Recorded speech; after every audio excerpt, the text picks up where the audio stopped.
Hi, my name is Switzky, and today we're going to be making frijoles negros, or Cuban black beans. They're served basically everywhere, and they're really common in Cuba. They eat it with almost every meal. And to start out, we're going to open up our black beans, and we're going to rinse them.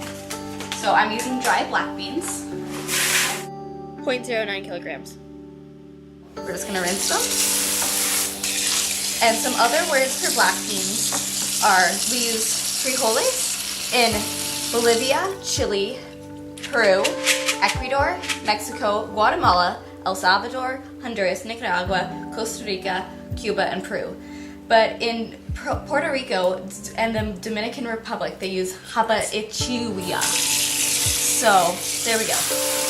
I'm pretty sure this means our black beans are nice and rinsed. And yeah, you can see.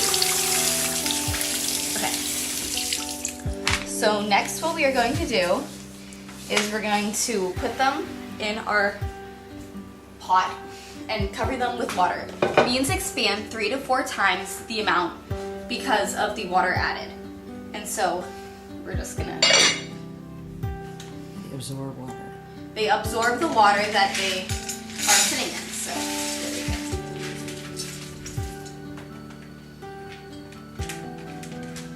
And so here we have it, our beans without water, all rinsed. And now we're gonna add some water.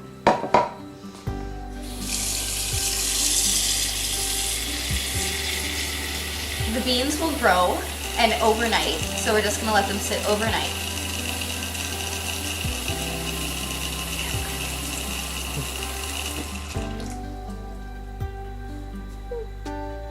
Oh, and now we're gonna add some minced green pepper to add to the flavor. So I've already pre-minced the pepper because that would be probably pretty boring to watch me cut. So we're just gonna...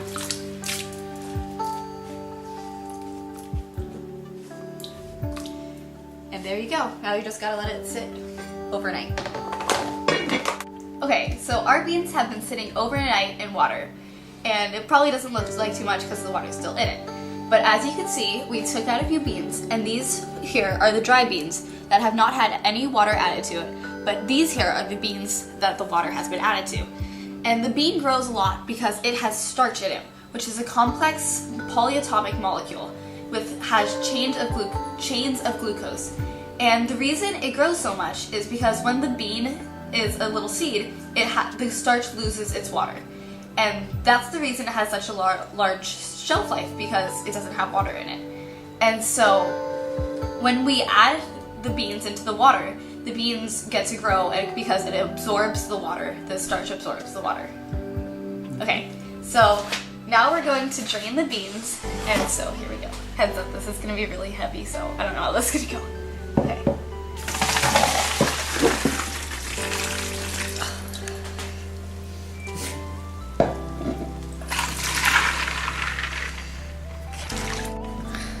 Well, they definitely grew. So here we have it. We're just gonna rinse them again. Okay, so while our beans are cooking, we're gonna start sauteing some vegetables, which is onions, green bell peppers, and garlic.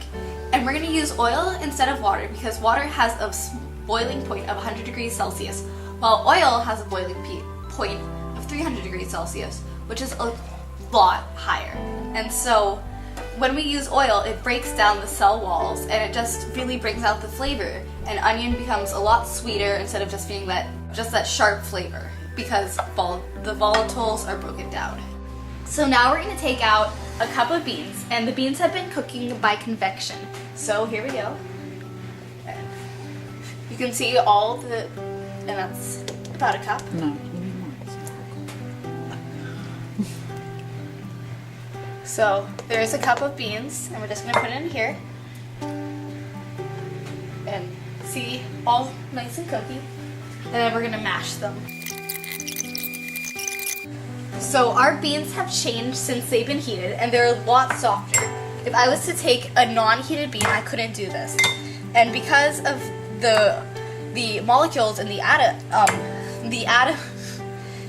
heat broke down the molecular structure, basically making it more less solid and it's not a crystalline structure anymore. And here we have it, mashed beans. And now we will add the onions. Now we're gonna add mushed beans to it.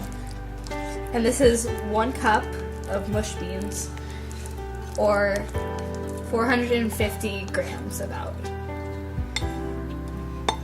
Next, we're going to add a lot of different spices. So we have combined all of our spices in a tin. And we're gonna use 9.8 grams of sugar, 4.92 grams of pepper, 2.46 grams of dried oregano, 39.4 grams of salt, and 2 bay leaves. And see, we're just gonna add them in, and then we're gonna stir it up. So we're coming back to our beans, and as you can tell, the sugar and the salt has both dissolved. The sugar is a covalent bond, so that means it has been dissolved in the mixture, while the salt has an ionic bond, meaning the molecules have been split apart. And we're just adding some vinegar and some wine. We're adding 4 tablespoons of vinegar, or 59.16 milliliters, and the same amount of wine. So we're just going to use basic wine that we got at Fresh and Easy. It's a Merlot.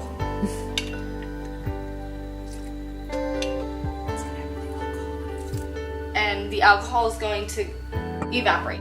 So this is basically my finished product. The only thing I would do now is I'm going to add a bit of oil before I serve it. And since I'm not serving it till Tuesday in class, I'm not going to add my oil yet. I'm just going to eat it now. Es muy delicioso.